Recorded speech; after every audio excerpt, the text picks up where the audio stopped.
সমূহৰ ওপৰত বিশদভাৱে আলোচনা কৰা হয় আৰু বিশেষকৈ এই আলোচনা অনুষ্ঠিত হৈছিল ভৱিষ্যতে শিক্ষানুষ্ঠান প্ৰাদেশিকৰণ বন্ধ কৰা, তৃতীয় শ্ৰেণীৰ পৰা দ্বাদশ শ্ৰেণীলৈ ইংৰাজী মাধ্যমত গণিত বিজ্ঞানৰ পাঠদান, বড়ো অসমীয়া মাতৃভাষা মাধ্যমৰ বিদ্যালয়ত সমান্তৰালভাৱে ইংৰাজী মাধ্যম প্ৰৱৰ্তন, আদৰ্শ বিদ্যালয়ত ইংৰাজী মাধ্যম প্ৰৱৰ্তন, প্ৰতিটো সমষ্টিত একোখন বিদ্যালয় CBSEৰ অন্তৰ্গত কৰা আৰু ইংৰাজী মাধ্যমৰ বিদ্যালয় স্থাপন কৰিব লোৱাকে ধৰি কেবিনেটে গ্ৰহণ কৰা এই সিদ্ধান্তসমূহৰ বিৰোধিতা কৰি আজি অসম সাহিত্য সভা, বড়ো সাহিত্য সভা, নিখিল বড়ো ছাত্ৰ সন্থা আৰু সদৌ অসম ছাত্ৰ সন্থাই এক যৌথ সভাত মিলিত হৈছিল। মই আপোনালোক আটাইকে চিনাকি কৰি দিছো। আমাৰ মাজত উপস্থিত আছে অসম সাহিত্য সভাৰ সন্মানীয় সভাপতি ডক্টৰ কুলধৰ শইকীয়া ডাঙৰীয়া। আমাৰ মাজত উপস্থিত আছে বড়ো সাহিত্য সভাৰ সন্মানীয় সভাপতি তৰেণ বড়ো ডাঙৰীয়া। আমাৰ মাজত উপস্থিত আছে নিখিল বড়ো ছাত্ৰ সন্থাৰ সন্মানীয় সভাপতি দীপেন বড়ো ডাঙৰীয়া, নিখিল বড়ো ছাত্ৰ সন্থাৰ সন্মানীয় সাধাৰণ সম্পাদক খনীন্দ্ৰ বসুমতাৰী ডাঙৰীয়া। আমাৰ মাজত উপস্থিত আছে সদৌ অসম ছাত্ৰ সন্থাৰ সাধাৰণ সম্পাদক শংকৰজ্যোতি বৰুৱা ডাঙৰীয়া, আমাৰ সদৌ অসম ছাত্ৰ সন্থাৰ মুখ্য উপদেষ্টা ডক্টৰ সমুজ্জ্বল কুমাৰ ভট্টাচাৰ্য ডাঙৰীয়া।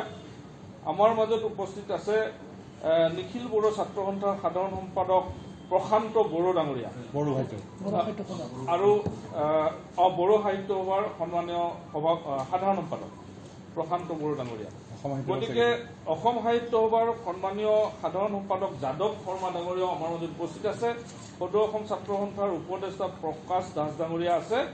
গতিকে আজিৰ সভাই কেইবাটাও সিদ্ধান্ত গ্ৰহণ কৰিছে। মই আপোনালোকক প্ৰাথমিক পৰ্যায়ত যিকেইটা বিষয়ত যোৱা 28 তাৰিখৰ ৰাজ্যিক কেবিনেটে সিদ্ধান্ত লৈছিল, সেই আটাইকেইটা সিদ্ধান্তৰ শৈক্ষিক ক্ষেত্ৰত লোৱা সিদ্ধান্তকেইটাৰ সদৌ অসম ছাত্ৰ সন্থাই স্পষ্টভাৱে বিৰোধিতা কৰিছোঁ।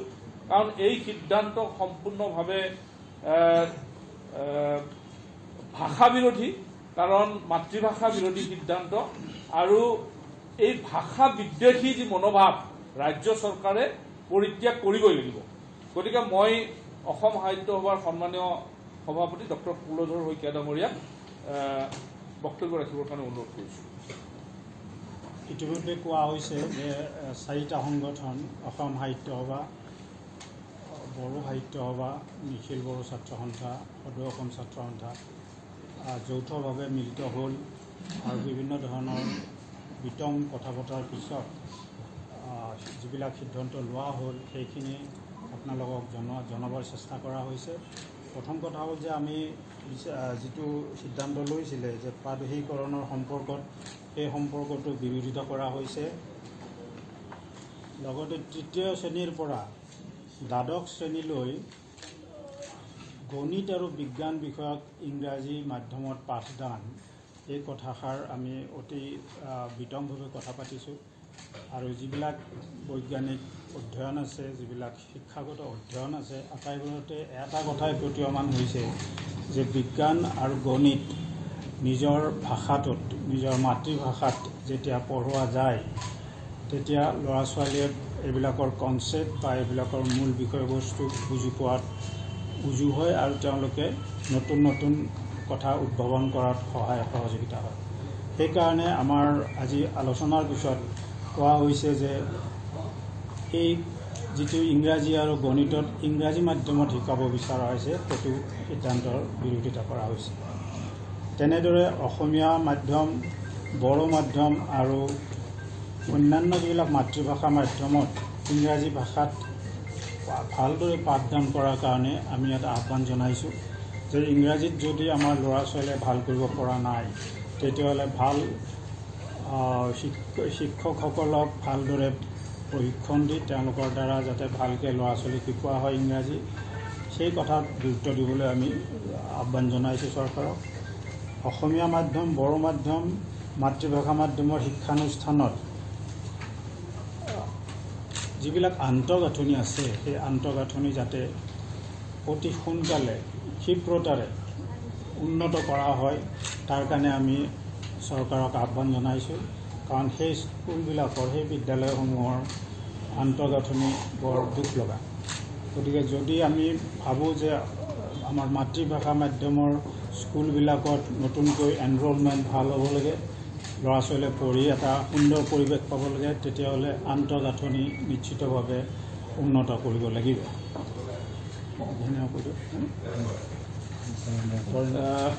আমাৰ বড়ো সাহিত্য সভাৰ সন্মানীয় সভাপতি তৰেণ বড়ো ডাঙৰীয়াই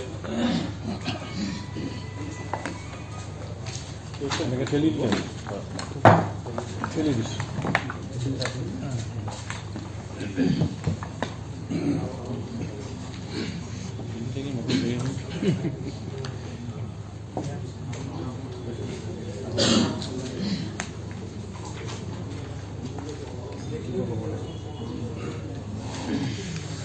অসম চৰকাৰৰ যিটো 17 জুলাই আৰু 20 জুলাই তাৰিখে তেওঁলোকে কেবিনেট সিদ্ধান্ত লৈ 22 তাৰিখে যিটো নটিফিকেশ্যন জাৰি কৰিছে, তাৰ পৰা আমি গম পাইছোঁ যে 1 আগষ্টৰ পৰা টোটেলি অসমৰ মাতৃভাষা স্কুলসমূহ প্ৰাদেশিকৰণ কৰা নহয়, ন' প্ৰভিন্সিয়েলাইজেশ্যন। এই কথাত আমি আজি এই যৌথ সভাত আমি বিকটভাৱে আলোচনা কৰি এটা বিৰোধাচৰণ কৰাৰ কাৰণে এটা সিদ্ধান্ত লৈছোঁ আৰু এই সম্পৰ্কত আমি আজি সিদ্ধান্তত উপনীত হৈছোঁ। আমি মাননীয় মুখ্যমন্ত্ৰী ডাঙৰীয়াক ইয়াক প্ৰতিবাদ কৰি পেলাই আমি স্মাৰকপত্ৰ প্ৰদান কৰিম আৰু আমি অসমৰ কিছুমান বৌদ্ধিক সমাজ বা শিক্ষক সমাজক লৈ পেলাই আমি বিকটভাৱে আলোচনা কৰাৰ কাৰণেও আমি সিদ্ধান্ত গ্ৰহণ কৰিছোঁ। এতিয়া প্ৰাদেশিকৰণৰ কথাটো আপোনালোকে জানে যে আমি বহুত বছৰ ধৰি আমাৰ বড়ো মাধ্যমকে আদি কৰি বা মানে অসমীয়া মাধ্যম এই স্কুলসমূহ পাব্লিক মানি দি ৰাইজৰ পইচা দি স্থাপন কৰি পেলাই এই চৰকাৰী মাটিতে হওক বা মানে ফৰেষ্ট লেণ্ডতে হওক বা ৰেভিনিউ মাটিতে হওক এইটো স্থাপন কৰা হৈছিলে আৰু আমাৰ বহুত দিনীয়া দাবী, বিশেষকৈ বড়ো সাহিত্য সভা নিখিল বড়ো ছাত্ৰ সন্থাই দীৰ্ঘদিনীয়া দাবী কৰি আহিছোঁ। আমি এই স্কুলসমূহ প্ৰাদেশিকৰণ কৰিব লাগে আৰু প্ৰায় 26,000 মান শিক্ষক অবৈতনিকভাৱে তেওঁলোকে 12 বছৰ 15 বছৰ খাটি আছে। এই যদি প্ৰাদেশিকৰণ বন্ধ হয় তেনেহ'লে কেনেকুৱা ধৰণৰ এই অৱস্থালৈ গুচি যাব। আমাৰ আৰু এটা কথা আছে, যোৱা 27 জানুৱাৰী 2020 চনৰ 27 জানুৱাৰীত ভাৰত চৰকাৰ, অসম চৰকাৰ, UBPO আৰু নিখিল বড়ো ছাত্ৰ সন্থা আৰু চাৰিওটা গোট NDABৰ লগত যিটো নেকি শান্তি চুক্তি হৈছিলে, BTR চুক্তি হৈছিলে, সেই BTR চুক্তিৰ আধাৰত তাত 6.3 লিখা আছে যে নিড বেছত যিমান মানে ভেঞ্চাৰ স্কুল আছে সেইটো প্ৰাদেশিকৰণ কৰা হ'ব।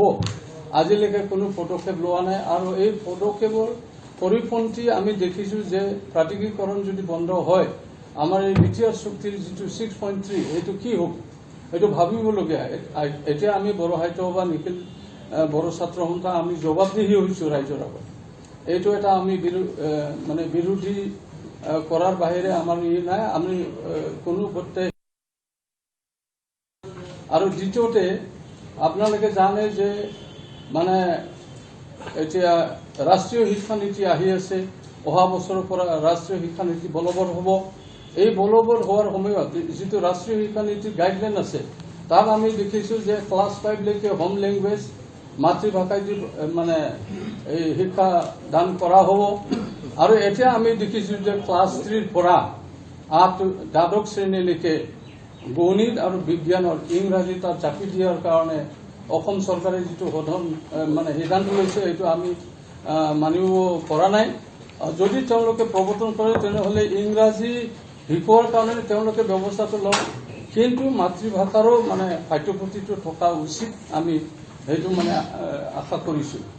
ইয়াৰ বাহিৰেও আপোনালোকে জানে যে এই নটিফিকেশ্যনত আমি দেখিছোঁ যে মানে কিছুমান স্কুলবিলাক, সেই স্কুলবিলাক যিবিলাক মিক্স মিডিয়াম আছে, অসমীয়া মাধ্যমো আছে, বড়ো মাধ্যমো আছে, এই স্কুলবিলাক কনভাৰ্চন কৰি পেলাই তেওঁলোকে মানে ইংৰাজী মাধ্যম কৰাৰ কাৰণে প্ৰচেষ্টা যিটো হৈছে। আজি বহুত দিন ধৰি সেই প্ৰভিন্সিয়েলাইজ স্কুলবিলাকত অসমীয়া মাধ্যম প্ৰভিন্সিয়েলাইজ তাত বড়ো মিডিয়াম ইন্ট্ৰডাকশ্যন কৰা হৈছে, ভাৰ্নাকুলাৰ মিডিয়াম ইন্ট্ৰডাকশ্যন কৰা হৈছে।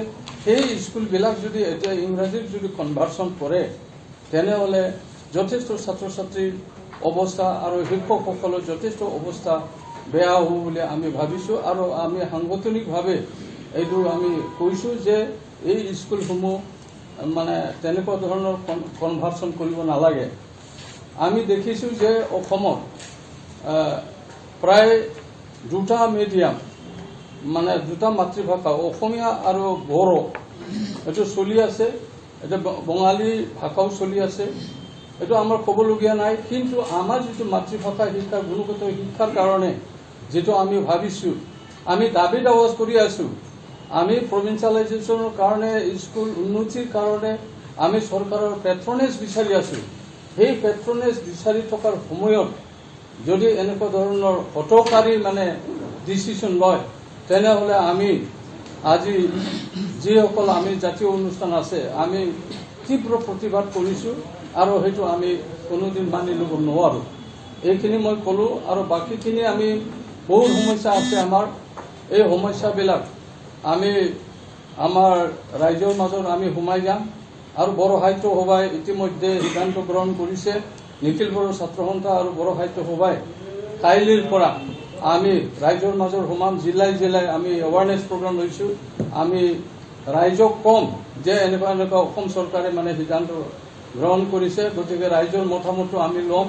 আৰু ৰাইজে যদি কয় যে আমি আন্দোলন কৰিম তেনেহ'লে আন্দোলনৰ পথতো আমি নামিব পাৰোঁ, এইখিনি আমি ভাবিছোঁ। আৰু আজিৰ এই যৌথ সভাই এটা আমি ভাল পদক্ষেপ আমি ল'ম বুলি ভাবিছোঁ। আৰু অসম চৰকাৰক আমি মাননীয় মুখ্যমন্ত্ৰীক অতি শীঘ্ৰে লগ ধৰি পেলাই ইয়াৰ আমি প্ৰতিবাদ সাব্যস্ত কৰিম।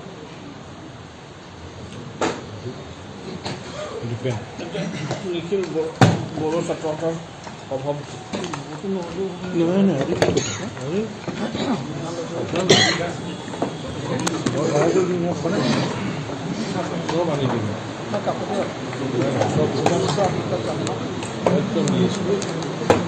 हेलो हाँ वानी नहीं ये लगता है लाइट का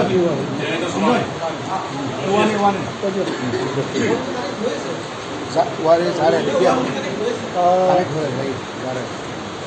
আজি এই বিশেষ এটি গুৰুত্বপূৰ্ণ সভা ইয়াত উপস্থিত অসম সাহিত্য সভা, বড়ো সাহিত্য সভা, প্ৰদৰ্শন ছাত্ৰ সন্থা, নিখিল বড়ো ছাত্ৰ সন্থা আমি যৌথভাৱে আজি অসম কেবিনেটে যোৱা 28 জুলাইত লোৱা সিদ্ধান্তৰ ওপৰত গভীৰভাৱে আৰু খুব সঠিকভাৱে আমি আলোচনা কৰা হয় আৰু ইয়াত কিছুমান যৌথভাৱে আমি সিদ্ধান্ত লোৱা হৈছোঁ। এই কথাকে মই স্পষ্টভাৱে ক'ব বিচাৰিছোঁ যে অসম কেবিনেটে লোৱা অসমত আৰু পুনৰ মানে প্ৰাদেশিকৰণ নহয় এই কথাটো আমি বিৰোধিতা কৰিছোঁ। আৰু লগতে মাতৃভাষা মাধ্যম অসমীয়া মাধ্যম, বড়ো মাধ্যম আৰু আন মাতৃভাষা মাধ্যমক তিনিকণীয়া এটা মাধুমাৰ সদাই পেলাই মাতৃভাষা মাধ্যমক ধ্বংস কৰা এটা অসম চৰকাৰে এটা কাম কৰিবলৈ ওলাইছে বা সিদ্ধান্ত লৈছে। এই কথাটো মই এনেকুৱা ক'ব বিচাৰোঁ যে ক্লাছ 3 পৰা ক্লাছ 12লৈকে গণিত আৰু বিজ্ঞান সেই দুটা যি বিষয় এইটো ইংৰাজী মাধ্যমত শিকাব বিচাৰিছে। অলৰেডি ইংৰাজী ছাবজেক্ট আমি ইংৰাজীটো পঢ়ি আছোঁ, তো 3টা বিষয় ইয়াত ইংৰাজী মাধ্যমত হ'ব।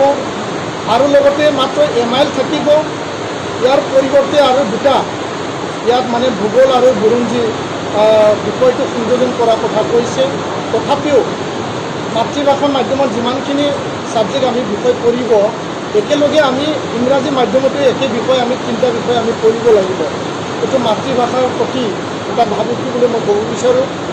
ক্লাছ 6ৰ পৰা ক্লাছ 12লৈকে মানে ডুৱেল মিডিয়াম ইয়াত ইনষ্ট্ৰাকশ্যন কৰা হ'ব এটা বিদ্যালয়তে, য'ত বড়ো মাধ্যম আছে, অসমীয়া মিডিয়াম আছে, তাত যদি ইংৰাজী মাধ্যম দিয়া হয় তো মিক্স মিডিয়াম স্কুলত 3টা মাধ্যম হ'ব এটা বিদ্যালয়তে।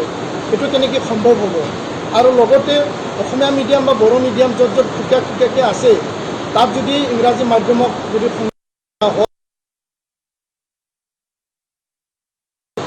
ছাত্ৰ ছাত্ৰীসকল আছে লাহে লাহে ইংৰাজী মিডিয়ামলৈ ঢাপলি মেলিব আৰু পদক্ষেপত ইয়াত মাতৃভাষা মাধ্যমৰ ভাবুকি আহিব বা মাতৃভাষা মাধ্যম জীয়াই থাকিব না নাই ইয়াত এটা পৰিৱেশ আহি পৰিব। 3 নম্বৰ কথাটো হ'ল যে আদৰ্শ বিদ্যালয়ৰ কথা কোৱা হৈছে। 126খন সমষ্টিত বিধানসভা সমষ্টিত কেন্দ্ৰীয় চৰকাৰৰ মানে নিৰ্দেশত আদৰ্শ বিদ্যালয় নতুনকৈ স্থাপন কৰা হৈছে। আন্তঃগাঁথনি বনোৱা হ'ল, ইয়াত পাঠদান আৰম্ভ হ'ল আৰু নতুনকৈ MLA বিলাকে নিজে এডপ্ট কৰি পেলাই 126খন আৰু আদৰ্শ বিদ্যালয় তেওঁলোকে চিলেকশ্যন কৰিছে।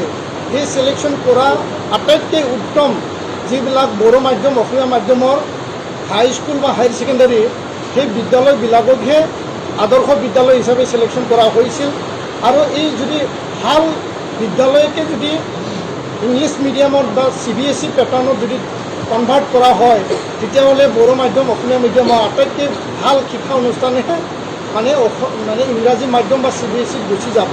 সেই কথাটো আমি নজৰ দিছোঁ আৰু আজি তাৰিখত 10খন প্ৰতিটা জিলাত ক্লাছ 6ৰ পৰা ক্লাছ 12লৈকে যোনটো ডুৱেল মিডিয়ামৰ কথা কোৱা হৈছে আমাৰ ইনস্পেক্টৰ অফ স্কুলবিলাকে আটাইতকৈ ভাল স্কুলকে যিবিলাক স্কুলত বড়ো বা অসমীয়া মাধ্যমত ভাল ৰিজাল্ট হয় সেই বিদ্যালয়বিলাককহে বেছিকৈ তেওঁলোকে চিলেকশ্যন কৰি পঠাইছে। তাৰমানে আমাৰ বেয়া স্কুলবিলাক মানে মাতৃভাষা মাধ্যমত থাকিব, ভাল স্কুলবিলাক মানে ইংৰাজী মাধ্যমত হ'ব। তো ইয়াৰ কাৰণে এই কথাটো লৈ আজি সভাই আমি সিদ্ধান্ত গ্ৰহণ কৰিছোঁ যে অসমৰ মুখ্যমন্ত্ৰী ডাঙৰীয়ালৈ আমি এখন স্মাৰকপত্ৰ প্ৰেৰণ কৰিম আৰু অসমৰ যি শৈক্ষিক পন্থাবিলাক আছে যিবিলাক মানে শিক্ষাৰ লগত জড়িত LP স্কুলৰ পৰা ইউনিভাৰ্চিটি পৰ্যায়লৈ তেওঁলোকৰ লগত আমি আলোচনা কৰিম। অসমৰ সকলো জনগোষ্ঠীয় জনজাতীয় দল সংগঠনৰ লগত আলোচনা কৰিম আৰু ভৱিষ্যত কাৰ্যপন্থা আমি নিৰ্ধাৰণ কৰিম। আমাৰ চৰকাৰৰ প্ৰতি এইটোৱে আহ্বান, চৰকাৰে এইটো পুনৰ বিবেচনা কৰিব লাগে আৰু চৰকাৰে বিতংভাৱে সঠিকভাৱে আলোচনা কৰি পেলাই ভৱিষ্যত তেওঁলোকৰ নীতি বা পলিচি কি সেই ওপৰত আমাক বুজাব লাগে আৰু মাতৃভাষা মাধ্যম যাতে কোনো কাৰণত ধ্বংস নহয় তাৰ কাৰণে অসম চৰকাৰে দায়িত্ব সহকাৰে কাম কৰিব লাগে আৰু মাতৃভাষা জীয়াই থকাৰ কাৰণে অসম চৰকাৰে কাম কৰিব লাগে। কাৰণ মাতৃভাষাক লৈ পেলাই বা অসমীয়া ভাষা বড়ো ভাষাক লৈ পেলাই বড়ো মাধ্যম অসমীয়া মাধ্যমক লৈ পেলাই ইয়াত ভাষা আন্দোলন হৈছিল, মাধ্যমৰ আন্দোলন হৈছিল আৰু এই হিচাপে প্ৰতিষ্ঠিত হৈছে। আৰু আমি মাতৃভাষা জীয়াই থকাটো বিচাৰোঁ কাৰণ এইটো আমাৰ জাতীয় সত্তা হয় বা আমাৰ জাতীয় প্ৰেম হয়। আমি ভাৰত মাতাক আমি ভাল পাওঁ, অসম আই মাতৃক আমি ভাল পাওঁ আৰু একেধৰণে আমি বড়ো মাধ্যম বড়ো জাতি বড়ো ভাষাক আমি ভাল পাওঁ আৰু একেধৰণে আমি অসমীয়া ভাষা অসমীয়া মাধ্যমক আমি ভাল পাওঁ আৰু সকলোৱে সমান চকুৰে চাই পেলাই অসম চৰকাৰে কাম কৰিব লাগে। কেৱল মাত্ৰ গুণগত শিক্ষা আৰু প্ৰতিযোগিতামূলক পৰীক্ষাত যাব কাৰণে ইংৰাজী মাধ্যম জাপি দিয়াটো এটা উত্তৰ হ'ব নোৱাৰে। ইয়াৰ আঁৰত কি আছে চৰকাৰে ভালকৈ আমাক বুজাই দিব লাগে। ধন্যবাদ।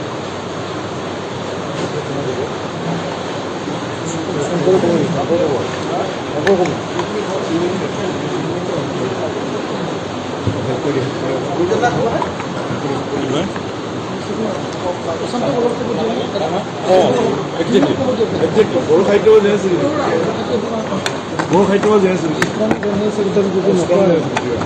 কি পাবনে নাপাইছে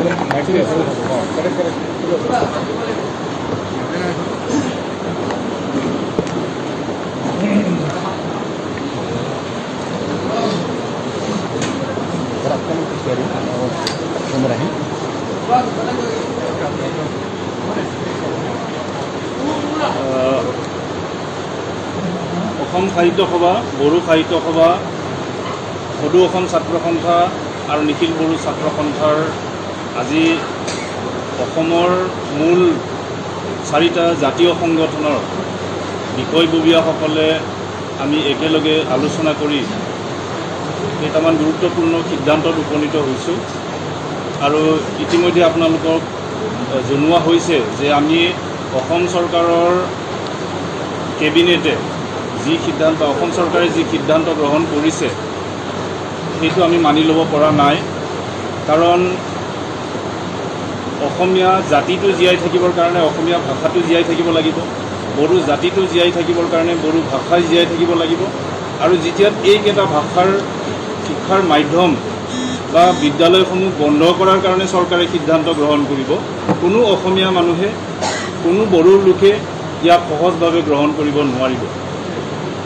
চাকৰিৰ কথা কৈ বিভিন্ন প্ৰতিযোগিতামূলক পৰীক্ষাত ইংৰাজী ক'ব পৰাৰ কথা কৈ পেলাই এটা জাতিৰ আৱেগ আৰু সংস্কৃতিক ধ্বংস কৰাৰ অধিকাৰ চৰকাৰক ৰাইজে দিয়া নাই।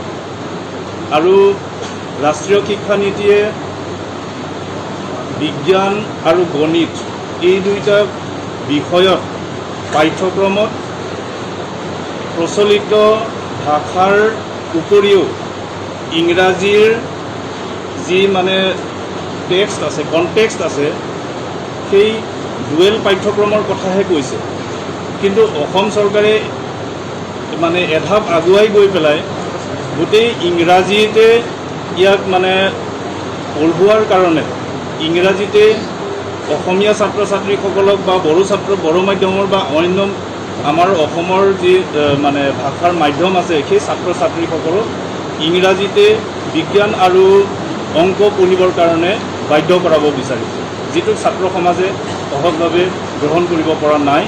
আমি সেইকাৰণে চৰকাৰক আহ্বান জনাইছোঁ, তেখেতসকলে এইবোৰ সিদ্ধান্ত গ্ৰহণ কৰাৰ আগতেই আমাৰ এডুকেশ্যনৰ লগত যিসকল ষ্টেক হোল্ডাৰ্ছ আছে, ছাত্ৰ সংগঠন আছে, আমাৰ সাহিত্য সভাসমূহ আছে, শিক্ষক সমাজ আছে, অসমৰ বুদ্ধিজীৱীসকল আছে, তেখেতসকলৰ লগত কোনো ধৰণৰ পৰামৰ্শ লোৱাৰ বা আলোচনা কৰাৰ মানে প্ৰয়োজন আছে বুলি তেওঁলোকে অনুভৱ নকৰিলে।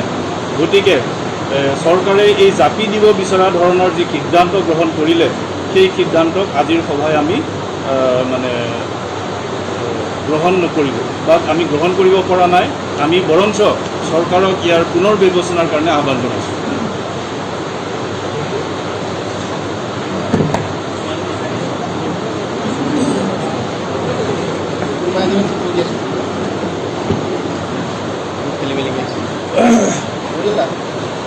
যেনেকৈ লিখিছে 2D পইণ্ট গোটেই কথা সিদ্ধান্তকেইটা আপুনি জনালে বেছি ভাল হ'ব। সন্মানীয় সাংবাদিকসকল, আজি অসম সাহিত্য সভা, বড়ো সাহিত্য সভা, নিখিল বড়ো ছাত্ৰ সন্থা আৰু সদৌ অসম ছাত্ৰ সন্থাৰ যৌথ সভা অনুষ্ঠিত হৈছিল। আৰু এই সভাত অসম চৰকাৰে কেবিনেটত গ্ৰহণ কৰা শৈক্ষিক বিষয়ৰ ওপৰত আলোচনা হৈছে। কেবিনেটত কেতবোৰ শৈক্ষিক বিষয়ৰ সিদ্ধান্ত লৈছে, যেনে তৃতীয় মানৰ পৰা দ্বাদশ শ্ৰেণীলৈকে অসমীয়া মাধ্যম, বড়ো মাধ্যম আৰু মাতৃভাষা মাধ্যমত বিদ্যালয়ত গণিত আৰু বিজ্ঞানত ইংৰাজী মাধ্যমত পঢ়ুৱাব। দ্বিতীয়তে যিসমূহ আমাৰ অসমীয়া মাধ্যম বা বড়ো মাধ্যমৰ বিদ্যালয় আছে, সেই বিদ্যালয়সমূহত সমান্তৰালভাৱে ইংৰাজী মাধ্যম তেওঁলোকে প্ৰৱৰ্তন কৰিব। আকৌ কোৱা হৈছে যে প্ৰতিটো সমষ্টিত একোখন বিদ্যালয়ত CBSE অন্তৰ্গত ইংৰাজী মাধ্যমৰ বিদ্যালয় প্ৰৱৰ্তন কৰিব। আৰু অসম চৰকাৰে গ্ৰহণ কৰা এই সকলো সিদ্ধান্তক আজি যৌথ সভাই অদূৰদৰ্শী সিদ্ধান্ত, অবিজ্ঞানসন্মত সিদ্ধান্ত, অযুক্তিকৰ সিদ্ধান্ত, অপ্ৰয়োজনীয় সিদ্ধান্ত বুলি গণ্য কৰিছে। আৰু আজি যৌথ সভাই অসম চৰকাৰৰ কেবিনেটে গ্ৰহণ কৰা এই সকলো শৈক্ষিক সিদ্ধান্তক তীব্ৰভাৱে বিৰোধিতা কৰিছে। আৰু অসম চৰকাৰক আমি এই সকলো সিদ্ধান্ত পুনৰ বিবেচনা কৰি এই সকলো সিদ্ধান্ত প্ৰত্যাহাৰ কৰিবৰ কাৰণে আমি দাবী জনাইছোঁ। প্ৰথম বিষয়টো হ'ল প্ৰাদেশিকীকৰণ। অসম চৰকাৰে কৈছে ইয়াৰ পিছত আৰু প্ৰাদেশিকীকৰণ কৰা নহয়, যিটো বিষয় অসমীয়া মাধ্যম, মাতৃভাষা মাধ্যম, বড়ো মাধ্যমৰ প্ৰতি মাধমাৰ। আৰু এই সিদ্ধান্তৰ জৰিয়তে বড়ো চুক্তিত BTR চুক্তিক উলংঘন কৰা হৈছে। BTR চুক্তিত প্ৰতিশ্ৰুতি দিয়া আছিল প্ৰাদেশিকীকৰণ কৰা হ'ব। এতিয়া অসম চৰকাৰে আকৌ ভৱিষ্যতে প্ৰাদেশিকীকৰণ নকৰোঁ বুলি যিটো সিদ্ধান্ত লৈছে, তাক আমি বিৰোধিতা কৰিছোঁ। আৰু অসমীয়া মাধ্যম, বড়ো মাধ্যম, মাতৃভাষা মাধ্যমৰ প্ৰাদেশিকীকৰণ কৰিবৰ কাৰণে অসম চৰকাৰক আমি আজি দাবী জনাইছোঁ। দ্বিতীয়টো কথা হ'ল যে তৃতীয় মানৰ পৰা দ্বাদশ শ্ৰেণীলৈকে অসমীয়া মাধ্যম আৰু বড়ো মাধ্যম, মাতৃভাষা মাধ্যমৰ বিদ্যালয়ত ইংৰাজী মাধ্যমত পঢ়োৱা হ'ব। এতিয়া গণিত আৰু বিজ্ঞানত ইংৰাজী মাধ্যমত পঢ়াবলৈ সিদ্ধান্ত লৈছে। এই সিদ্ধান্তটো কেতিয়াও গ্ৰহণযোগ্য নহয় আৰু এই সিদ্ধান্তটোৰ জৰিয়তে অসমীয়া মাধ্যম, বড়ো মাধ্যম আৰু মাতৃভাষা মাধ্যমক ধ্বংসৰ মুখলৈ ঠেলি দিব খোজা হৈছে আৰু এই কথা কেতিয়াও গ্ৰহণযোগ্য নহয়। আৰু এই সিদ্ধান্তক অসমীয়া মাধ্যম, বড়ো মাধ্যম আৰু মাতৃভাষা মাধ্যমৰ ওপৰত মাধমাৰ সোধাব খোজা হৈছে আৰু সেইবাবে এই সিদ্ধান্ত আমি প্ৰত্যাহাৰ কৰিবৰ কাৰণে চৰকাৰৰ ওচৰত আমি দাবী জনাইছোঁ। আৰু এটা ধাৰণা দিব খোজা হৈছে। এই ধাৰণাটো হ'ল যে প্ৰতিযোগিতামূলক পৰীক্ষাত অৱতীৰ্ণ হ'বলৈ তৃতীয় মানৰ পৰা বিজ্ঞান আৰু গণিতত ইংৰাজী মাধ্যমত পঢ়াব লাগে। অসম চৰকাৰক আমি ক'ব খোজোঁ, আজিৰ তাৰিখলৈকে তৃতীয় মান, চতুৰ্থ মান শ্ৰেণীত বিজ্ঞান নাই, অকল পঞ্চম মান শ্ৰেণীত পৰিৱেশ বিজ্ঞান আছে। গতিকে চৰকাৰে কিয় এই সিদ্ধান্ত লৈছে আমি নাজানো, কিন্তু এইটো কথা স্পষ্ট যে আজিৰ তাৰিখলৈকে তৃতীয় মান, চতুৰ্থ মান শ্ৰেণীত বিজ্ঞান নাই, অকল পঞ্চম মান শ্ৰেণীৰ পৰিৱেশ বিজ্ঞান আছে। এতিয়া তৃতীয় মান শ্ৰেণীৰ পৰা বিজ্ঞান আৰু গণিতক ইংৰাজী মাধ্যমত পঢ়ুৱাবলৈ এটা ব্যৱস্থা কৰি ক'ব খোজা হৈছে যে আমাৰ ছাত্ৰ ছাত্ৰীয়ে প্ৰতিযোগিতামূলক পৰীক্ষাত ভাল কৰিব নোৱাৰা কাৰণেই তৃতীয় মান শ্ৰেণীৰ পৰা গণিত আৰু বিজ্ঞানত ইংৰাজী মাধ্যমত পঢ়ুৱাব। এই যুক্তিটো একেবাৰে গ্ৰহণযোগ্য নহয়। এতিয়া মূল বিষয় এটা যদি বিষয় আয়ত্ত কৰিব খোজা হয়, সেই বিষয়টো আয়ত্ত কৰিবলৈ সুবিধা হ'ল মাতৃভাষা মাধ্যমত। আৰু ৰাষ্ট্ৰীয় শিক্ষানীতিয়েও এই কথা কৈ গৈছে আৰু চৰকাৰৰ এই সিদ্ধান্তটো ৰাষ্ট্ৰীয় শিক্ষানীতি পৰিপন্থী হৈছে যিকোনো এটা বিষয় আয়ত্ত কৰিবলৈ হ'লে। এতিয়া বিভিন্ন শিক্ষাবিদে, বিভিন্ন গুণী জ্ঞানী ব্যক্তিয়ে ইতিমধ্যে কৈছে যে মাতৃভাষা মাধ্যমতহে বিষয়টো আয়ত্ত কৰিবলৈ সুবিধা হয়।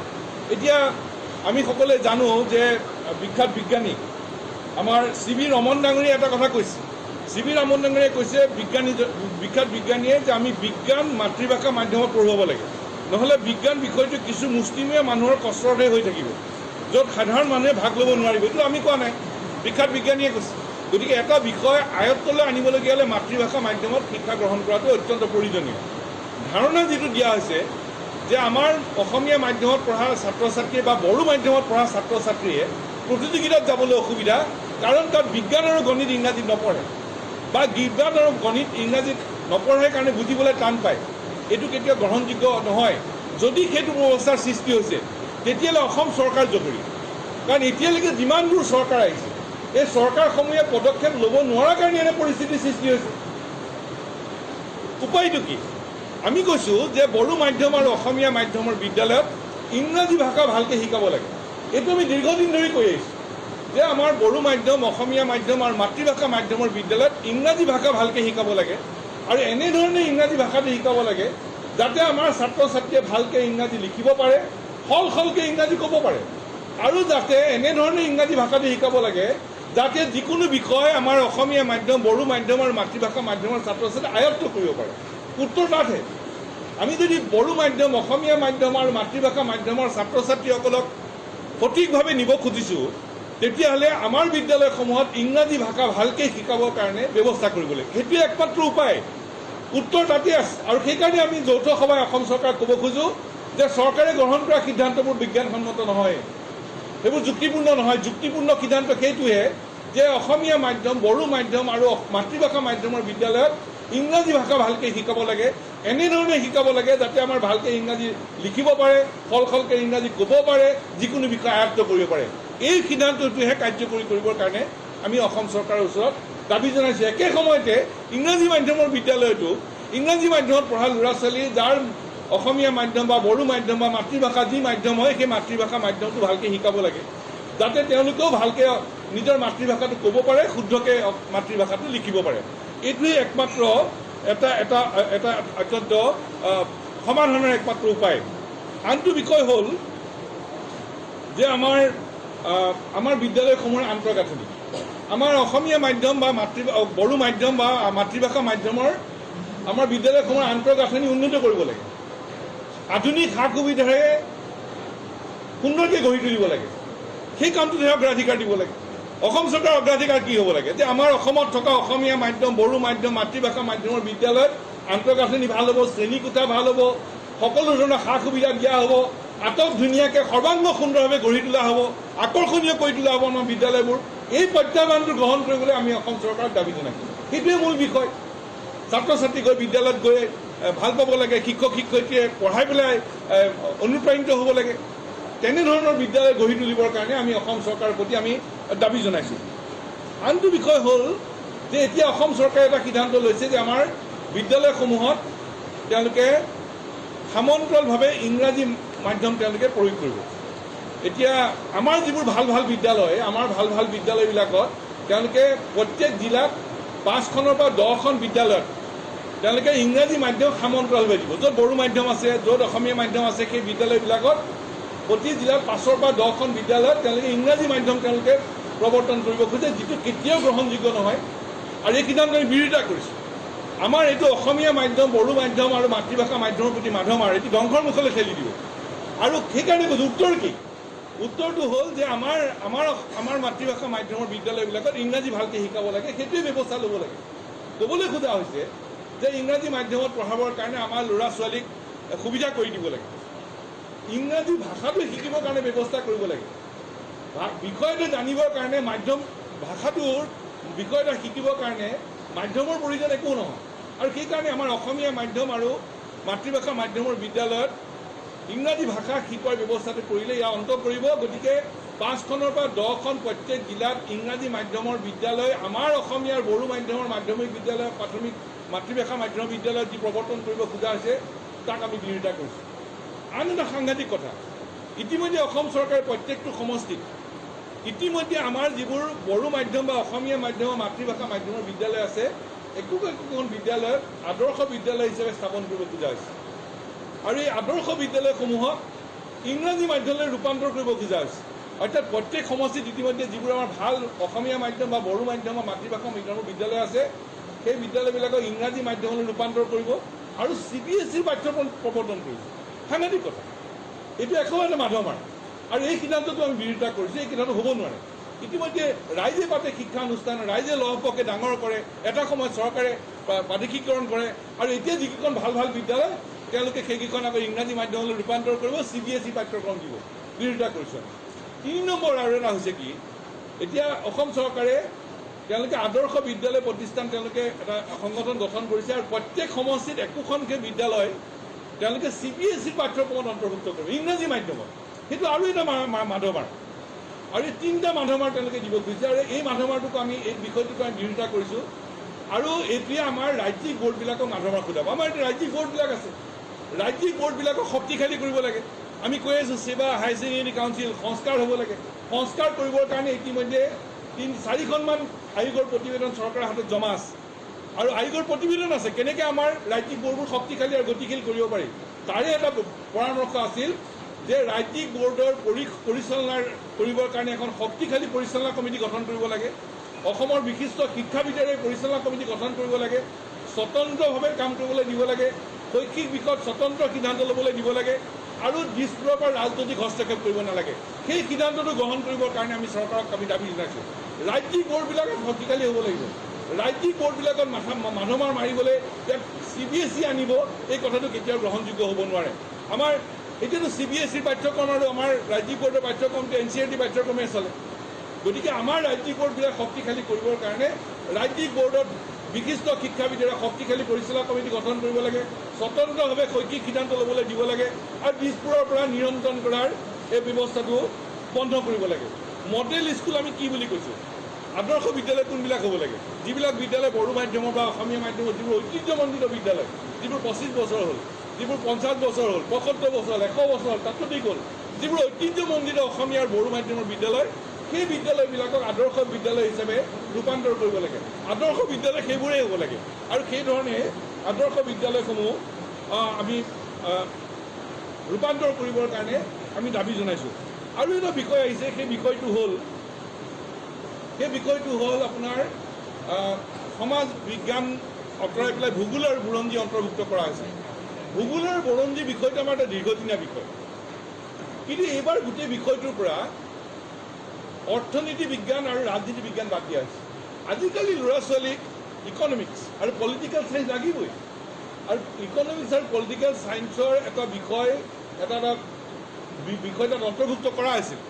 গতিকে অৰ্থনীতি বিজ্ঞান আৰু ৰাজনীতি বিজ্ঞান আঁতৰোৱাৰ কথাটো বাদ দিব লাগে, অন্তৰ্ভুক্ত কৰিব লাগে যাতে ছাত্ৰ ছাত্ৰীসকলে বিদ্যালয়ৰ পৰাই অৰ্থনীতি আৰু ৰাজনীতি বিজ্ঞান যাতে জানিব পাৰে আৰু ছাত্ৰ ছাত্ৰীৰ ওপৰত যাতে অধিক যাতে ভাষাৰ যাতে বিষয়ৰ বোজা যাতে দিব নলগীয়া নহয় তাৰ ব্যৱস্থাটো কৰিব লাগে কাৰণ কিন্তু বিষয়ৰ বোজাটো বাঢ়ি যাব আজি কেন্দ্ৰীয় বোৰ্ডত যিমান বিষয় ল'ব আমাৰ ৰাজ্যিক বোৰ্ডতো বিষয় বাঢ়ি যাব গতিকে বিষয়ৰ বোজাটো যাতে আমাৰ ছাত্ৰ ছাত্ৰীৰ ওপৰত অধিক দিব পৰা নহয় তাৰ ব্যৱস্থাও গ্ৰহণ কৰিবৰ কাৰণে আমি দাবী জনাইছোঁ আনটো বিষয় হ'ল যে গোটেই বিষয়টো হ'ল যে অসমীয়া মাধ্যম বড়ো মাধ্যম আৰু মাতৃভাষা মাধ্যমৰ ইয়াৰ বিকাশ হ'ব লাগিব এইখন অসমত অসমীয়া মাধ্যম বড়ো মাধ্যম বিভিন্ন জনজাতীয় আৰু জনগোষ্ঠীয় ভাষাৰ বিকাশ হ'ব লাগিব আৰু এই বিকাশৰ পথত অসম চৰকাৰ অন্তৰায় হ'ব নোৱাৰিব আৰু অসম চৰকাৰে এই খিলঞ্জীয়া ভাষা বিদ্বেষী যিটো মনোভাৱ এইটো ত্যাগ কৰিব লাগিব এতিয়া দেখিছোঁ যে অসম চৰকাৰখনে অসমীয়া মাধ্যম বড়ো মাধ্যম মাতৃভাষা মাধ্যমৰ এটা বিদ্বেষী এটা মনোভাৱ লৈছে আৰু এই কথাটো মানি নলওঁ এইখন অসমত অসমীয়া মাধ্যম বড়ো মাধ্যম মাতৃভাষা মাধ্যমৰ আৰু সকলো জনজাতীয় আৰু জনগোষ্ঠীয় ভাষাৰ বিকাশ হ'ব লাগিব সেইটোৱে মূল বিষয় এই বিষয়ত চৰকাৰে এটা বাধাৰ ব্যৱস্থা কৰিলে এই কথা মানি লোৱা নহ'ব কেইটামান কথা আপোনালোকক কৈ থ'ব খুজিছোঁ সেইকেইটা কথাৰ ভিতৰত এতিয়া আমি দেখিছোঁ যে ইংৰাজী মাধ্যমত এতিয়া 126টা সমষ্টি 126টা সমষ্টিত 126খন বিদ্যালয়ক আদৰ্শ বিদ্যালয় হিচাপে তেওঁলোকে ল'ব খুজিছে আৰু তাক ইংৰাজী মিডিয়ামলৈ ৰূপান্তৰ কৰি CBSE দিব খুজিছে তাৰমানে 126খন আকৌ 126টা সমষ্টিত নতুনকৈ 126খন বিদ্যালয় ইংৰাজী মাধ্যমত খুলিব তথাৎ 126 আৰু 126 কিমান হ'ল 252খন হ'ল তৃতীয়তে হ'ল যে আমাৰ এতিয়া অসমীয়া মাধ্যম বড়ো মাধ্যমৰ বিদ্যালয়ত বা মাতৃভাষা মাধ্যমৰ বিদ্যালয়ত পেৰেলেল ইংলিছ মিডিয়াম খুলিব তাতো কিমান হ'ব মোটামুটি 200খন বিদ্যালয় তাৰমানে অসম চৰকাৰে প্ৰায় 500ৰ অধিক বিদ্যালয় অসমীয়া মাধ্যম মাতৃভাষা বড়ো মাধ্যম আৰু মাতৃভাষা মাধ্যমৰ বিদ্যালয় ধ্বংসৰ মুখলৈ ঠেলি দিব খুজিছে আৰু যিটো কথা আমি মানি ল'ব নোৱাৰোঁ আৰু এই সিদ্ধান্ত সেইকাৰণে চৰকাৰে পুনৰ বিবেচনা কৰি বাতিল কৰিব লাগিব আনটো বিষয় হ'ল যে যিটো সময়ত কেন্দ্ৰীয় চৰকাৰে প্ৰধানমন্ত্ৰীয়ে কৈ আছে যে মেডিকেল আৰু ইঞ্জিনিয়াৰিঙত মানে মাতৃভাষাত পঢ়িব লাগে মেডিকেল ইঞ্জিনিয়াৰিঙত পঢ়িবৰ কাৰণে মাতৃভাষাত পঢ়িবৰ কাৰণে ব্যৱস্থা কৰি আছে আৰু ইয়াততো অসম চৰকাৰেতো মেডিকেলৰতো পাঠ্যক্ৰমটো অসমীয়াত অনুবাদ প্ৰস্তুত কৰিবলৈ দিছে যিটো সময়ত মেডিকেল ইঞ্জিনিয়াৰিং মাতৃভাষাত পঢ়িবলৈ কয় সেইটো সময়ত আকৌ তৃতীয় মানৰ পৰাই আমাৰ অসমীয়া বড়ো আৰু মাতৃভাষাৰ ওপৰত মাধমাৰ সোধাব এই কথাটো কেতিয়াও আমি মানি ল'ব নোৱাৰোঁ এতিয়া এই বিষয়ত আমি আগবাঢ়ি যাবৰ কাৰণে আৰু এটা বিষয় সেইটো বিষয় হ'ল যে গণিত